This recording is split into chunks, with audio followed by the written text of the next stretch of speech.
I showed you in the other lesson how to add the bullet hole to the ceiling and the dust coming off, right? And then the muzzle flash and smoke.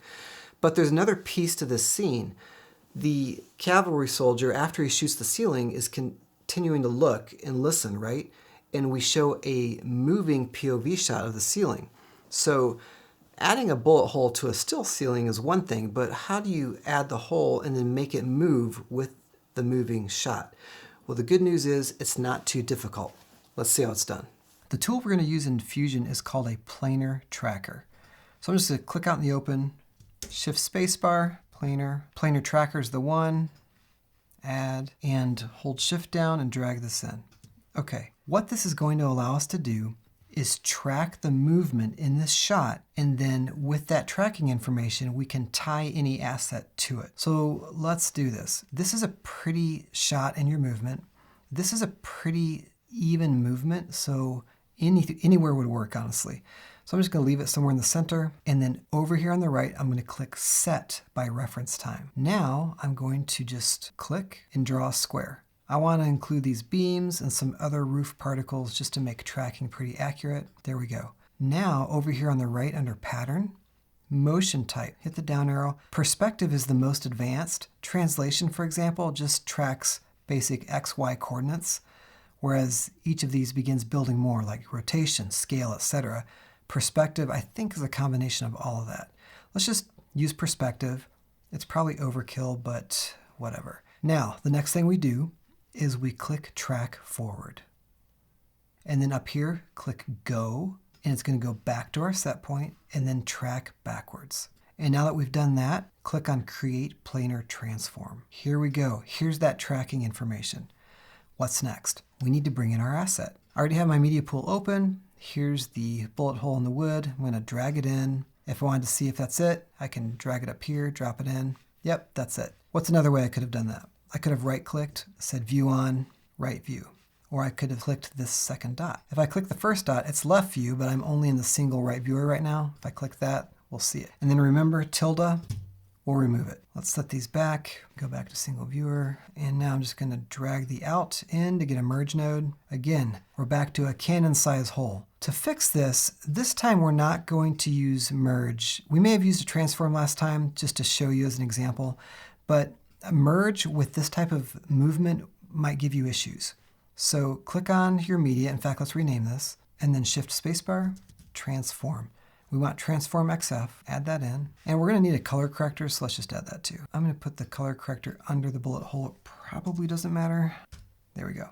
First, I'm going to click on Transform. I'm going to size this thing down. We won't be too picky right now. Position it over in this board, rotate it with the angle. There we go. Color corrector, remember to go to options, check pre-divide, post-multiply, or it might affect everything. And then I'm just going to take the gain down. Okay, now let's play this. All right, so it looked realistic for one frame. That's because we haven't applied the motion. So I'm going to move this stuff down, click on this, hold down Shift, drag it over here. When it changes color, let it go. And there we go. So now, let's see what it does. All right, it's moving right, but somehow I got my location off. So let's drag this back. Let me go. Again, I'm highlighting the transform node, position that, and there we go. I'm not keying anything, all right? There are no keyframes for this placement. So once it's placed, it's going to stay, and then the tracking will take over. Nice, right? Not too bad, and it wasn't that difficult. Let's jump back to the edit page, let it render.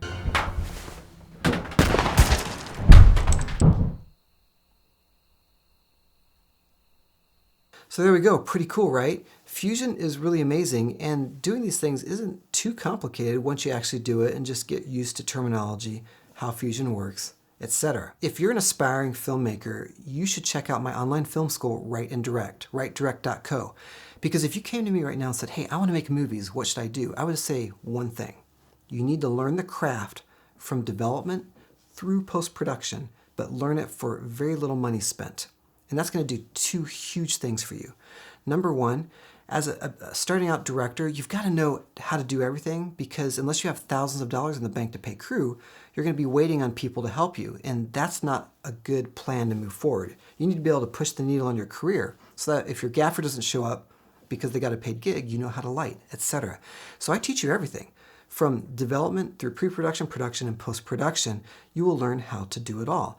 And then I teach you for very little cost so that you can take the money, the thousands of dollars you didn't spend on traditional film school, and you can buy the equipment you need to continue making movies after this first thesis film, because you make a thesis film during the training. And this is huge because a problem with modern film schools is you go, like the film school I went to you had access to all kinds of gear, cinema cameras, sound stages, Fisher dollies, you name it, they had it.